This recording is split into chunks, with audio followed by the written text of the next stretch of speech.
It is the Pete Sousa Show. We are coming to you live from the Alico building here in Central Texas. Forgive me for my voice is definitely a little gravelly, but we still have a huge show for you today. We got Allie Cadlabar. She's going to talk to us a little bit about food for families and how important it is here in Central Texas and all over the country. It's a food drive that people can get involved in, and it's so helpful.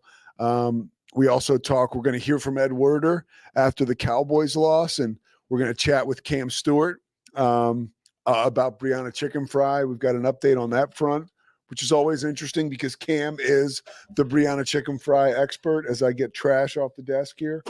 When we get started, speaking of trash, the Cowboys last night, that was a debilitating loss. I watched pretty much all of it. The one cool thing, Scotty's busy right now, but I will say it was pretty interesting. I saw, you had a tweet on Sunday, and you put Jalen Petrie and Terrell Bernard up there, and you talked about how proud you were of these two Baylor guys who are making noise.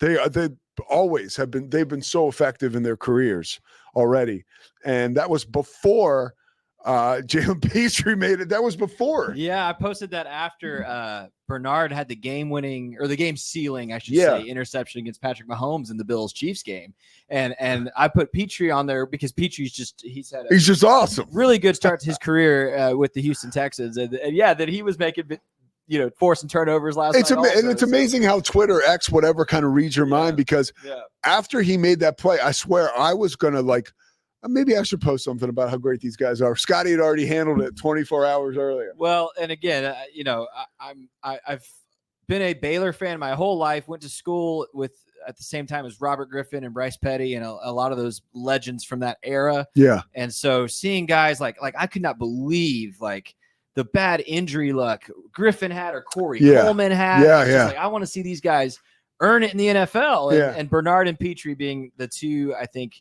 biggest leaders off that 21 championship team, just killing it. I mean, Terrell Bernard's a captain this year for the Bills. Yeah. And Petrie last night, back to the Cowboys game, he was just a constant, nonstop disruption. And he drove the nail into the coffin last night. I mean, basically, if you didn't see the play, there was a ball hit the turf, fumble. Cowboys lineman, whose name I forget right now, picked it up. He got annihilated. I think. Yeah, he gets annihilated by Petrie, and the ball comes loose again.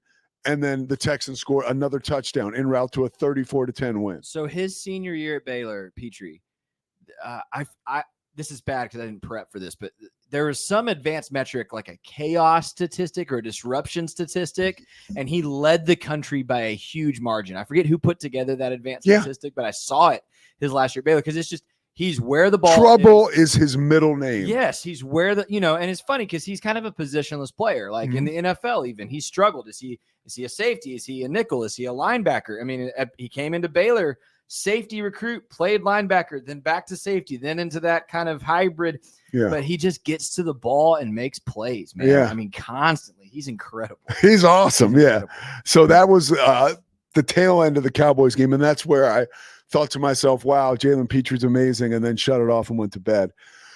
The end of the game, it only got worse. This is a couple things I've been thinking about the Cowboys today. First of all, it has been since the game against the Lions. That was the last game that they won at home last year on New Year's Eve, and or the December 30th. And then they have not had fans in Jerry World have not had a reason to stick around through the fourth quarter. Forget winning a game. They have not had a reason to stay for the entire game since last year on December 30th. It is now November 19th.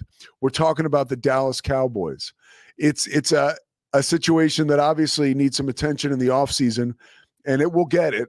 There's no question about that. Before the game, I mean, as if anything else could go wrong for the Cowboys, they had pieces of metal falling from the ceiling of Jerry World when they opened the roof, to which afterward Jerry told Matt Mosley it was fine. Nobody was in danger unless you were one of the media members that was down on the field. I mean, literally came falling not too far from the ESPN set. And if the wrong person is in the wrong place at the wrong time, they get wiped out. But it's become pretty clear that like reality is not a strong suit of the Cowboys owner right now. And I want to bring up a graphic and then we have some sound. You don't have the graphic, Scotty. I'm just going to read it. I was watching a little bit of McAfee this morning, and Hembo, who does a great job for Pat McAfee, getting some of his stats up there. So the Cowboys, when you think of the Cowboys and you think of Jerry Jones, you think of like a Rolls-Royce operation, right? They make, we mentioned it, they're the only franchise in pro sports valued at more than I think it's $10 billion or $70 billion, $10 billion. Sorry, $10 billion. Okay. A lot of money coming in the door. However, the Cowboys free agent spending in the last 4 off seasons as it ranks in the NFL. Okay. 2024, 32nd. 2023, 28th, 2022, 25th, and 2021, 26th. Like, lest anyone think that Jerry Jones is like the George Steinbrenner of the NFL or the modern day pro sports ownership era. Let me eliminate that thought for you right now. He's not spending the money it takes to win.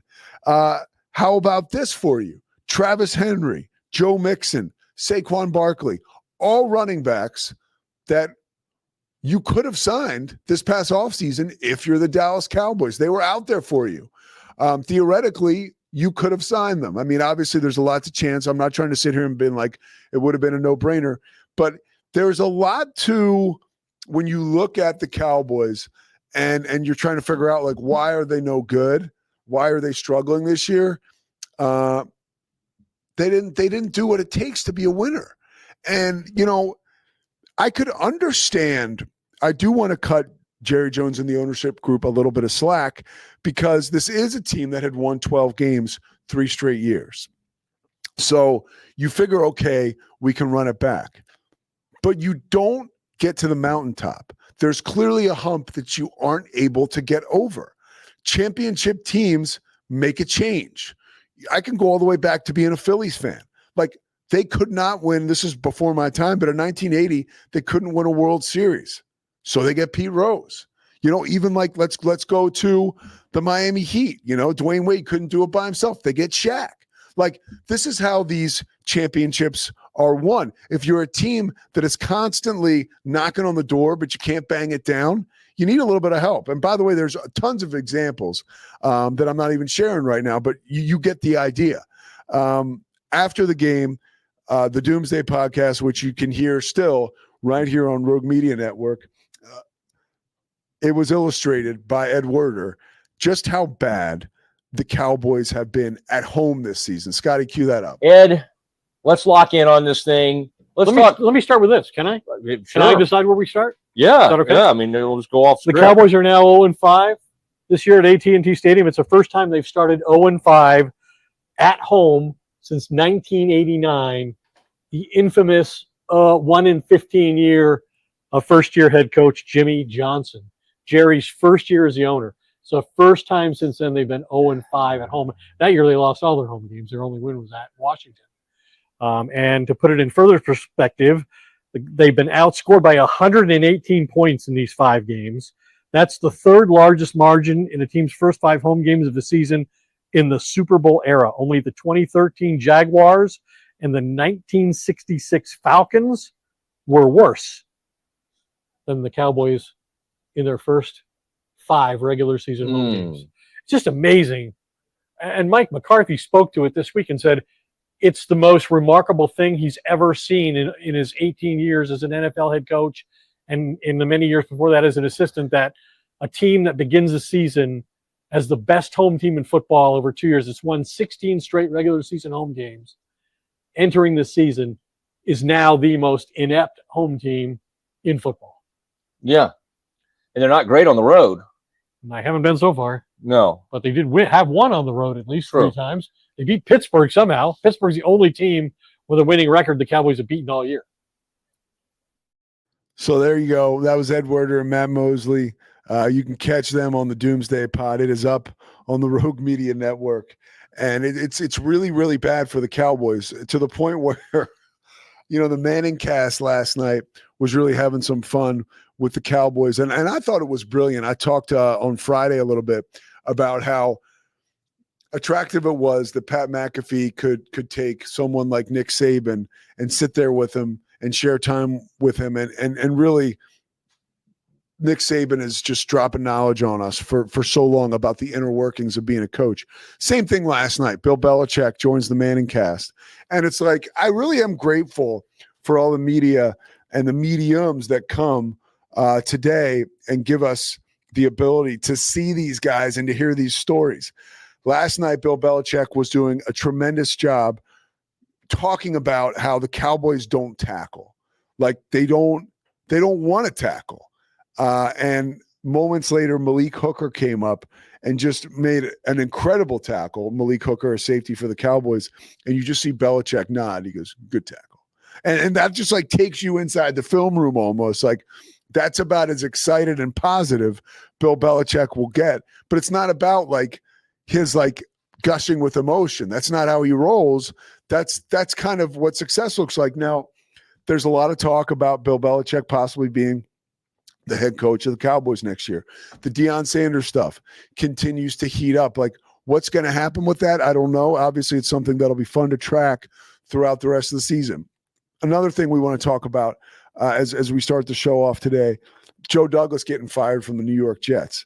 I've been open here on this show and with this forum. Like, I went to Richmond with Joe, played football with Joe. Joe was a guy who, after he was done his football career, right away he went to the Ravens and became Brian Billick's guy and is a proven evaluator of talent all the way through Baltimore, from the Eagles to the Chicago Bears, then back to the Eagles, was a key component in the Eagles' ability to win a Super Bowl and assembling the talent to do that for the Eagles. And then he gets to the Jets. And let's go back to a sweet spot for me in life and everything, that if you look at corporations, right, from the top down, it always starts there. If you have a solid owner and that owner is going to be involved, your organization will probably be in pretty good shape. If you have an owner that is a solid owner and chooses not to be involved, you will probably have an organization that is in good shape. If you have a bad owner, a shit owner like Woody Johnson, and he has to be involved, like that's going to be bad for your franchise. And the Jets, I got a note from somebody who is I can't say who, but inside the NFL, right? And the message was this, okay? Joe Douglas has never had it so good. Like, it's the best possible thing that could have happened to him and his career. And if the Jets can't win with this roster that Joe has assembled, no one can. And it's a Woody Johnson thing.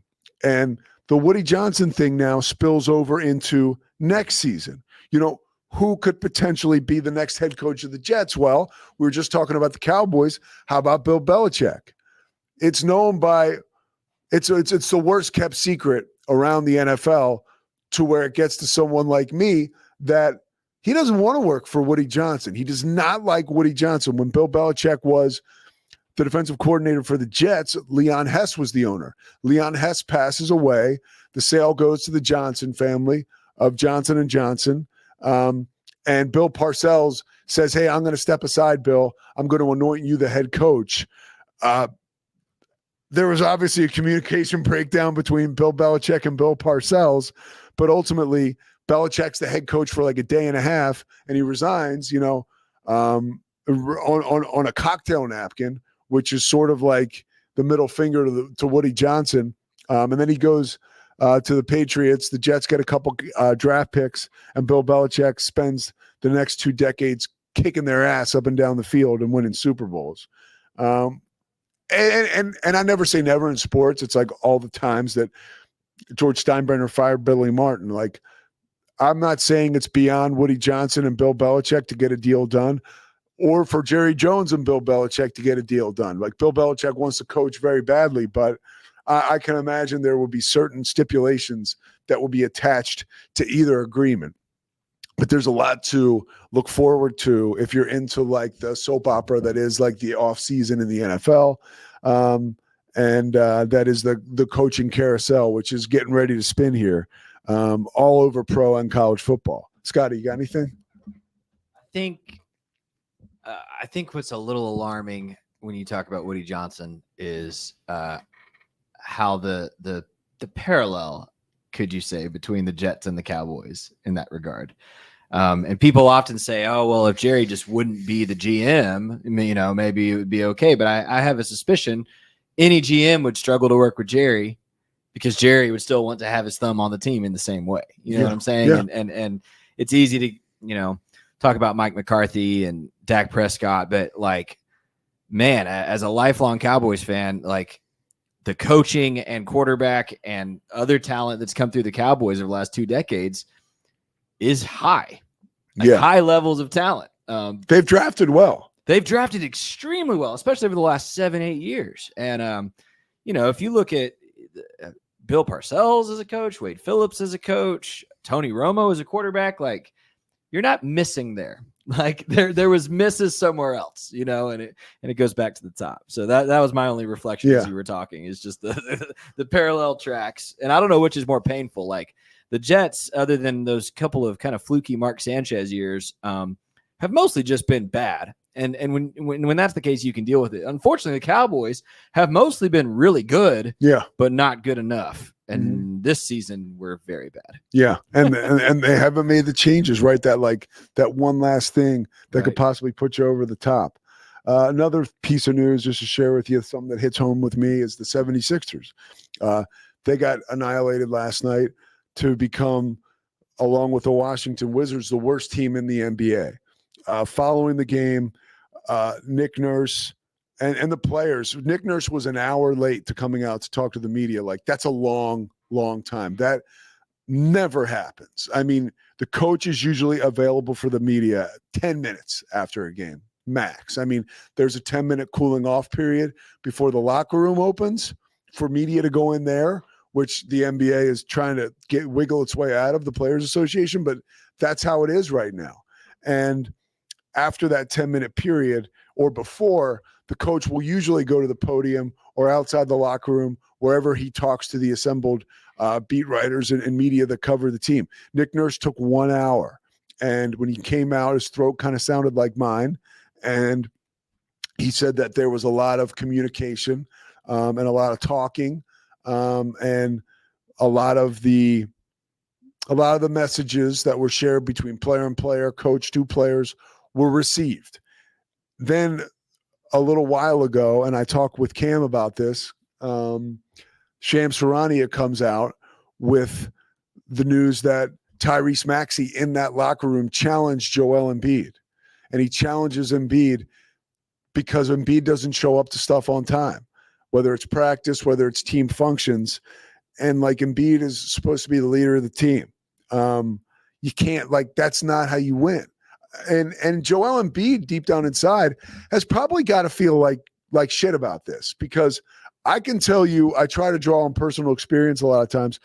Before I came to work here at Rogue Media, and before I started to move, more full-time into calling games for ESPN, I worked at KWTX here in the local market in Waco. And I was very on my stuff when I first started. I would get there 3 hours early. I was anchoring the morning news, right? So you'd wake up at 2:00 in the morning. By the time I left 7 years into my appointment as the morning anchor, things were going pretty well. I was getting paid pretty good. My responsibilities had been to my liking. Everything was going my way, and people in management were making life very easy for me, to the point where, I would get to the station 20 minutes before a show every morning. And let me tell you, I didn't feel good about that. And my team around me would constantly call me out, you're missing this. And as much as you can laugh about it and joke about it, there he is, he's late again. There is a bad seed, right, that gets planted within a seed of dysfunction. And I can go to Joe Buck, who wrote a book a few years ago, and he talks about when he was working for the St. Louis Cardinals and he was doing television for them. And towards the end of his run, before he went strictly national, again, it's all relative you could be a civil engineer that doesn't show up to work on time, or you can be someone who works in sanitation. Like, you get the idea. Joe Buck said when he was working for the Cardinals, calling games for them, towards the end of his career, he was getting to the ballpark, as I remember him putting in the book, like 40 minutes before a game. Like, and he talked about the fact that was not the best version of himself. And looking back, he was disappointed about the way that he handled that and the way it probably affected the rest of his broadcast team. Like, and so now we have Joel Embiid. Like, he's in that boat right now. And people have constantly talked about Joel's not in shape. Joel doesn't have the dog in him. Joel Embiid, by all accounts, is like the greatest guy out there. It doesn't mean you're not a terrific person, but if you want your organization or you want to be a part of a winner, there are certain things you have to do that are going to elevate your team. And Joel Embiid is not doing them. And like, did I know that he was late for all these functions? No, I didn't. Does it surprise me? Not at all. I worked for 2 NBA teams, and I never saw. I mean, once in a while you'd hear stuff. Guys would have a late night. You'd have a player that you knew was out all night on the road, and he would come in and say he couldn't play because he was sick, and he'd be out with like flu-like symptoms. Like, if that happened more and more, or too often, a guy would get traded or cut or whatever. Like, but that rarely happened. I don't remember a player of consequence just not showing up to stuff. Again, I was after I got there the year after Allen Iverson left. But even Allen Iverson was a guy who left everything he had on the floor every night. Joel Embiid hardly plays. And he got into an altercation with Marcus Hayes, the sports writer, which we covered here not too long ago, for Marcus Hayes challenging him for being available to play. But Marcus Hayes took it a little too far and brought Joel Embiid's family into it. So that situation got blown up, but it almost like misdirected the attention of the article, which was, you're not doing what you need to do for your team to win. So that saga continues to play itself out in Philadelphia. The good news for the Sixers is, honestly, they're 13 games into the season, and you play 82 games, and 8 teams plus the play-in, like, they're not at all. They're still going to be a factor when it's all said and done. And maybe this is what Joel Embiid needs. I have no idea. Maybe this puts or lights a fire under him. Either way, much better news for you. Ali Calabar is on the other side of the break. For my money, the best reporter in all of America. I'm not lying. Talking news reporter, talking person. Scotty, I'm telling you, she's the best. And right now, she's like a hidden gem in Central Texas. And before you know it, she's going to be everywhere. So enjoy the personal connection you have with her if you're here in Central Texas that you have right now. But Ali talks about food for families. She's working over there at KWTX doing a lot of good stuff. And KWTX does great stuff. And Food for Families is pretty awesome. So check it out. Ali Calabar coming up on the other side of the break. It's the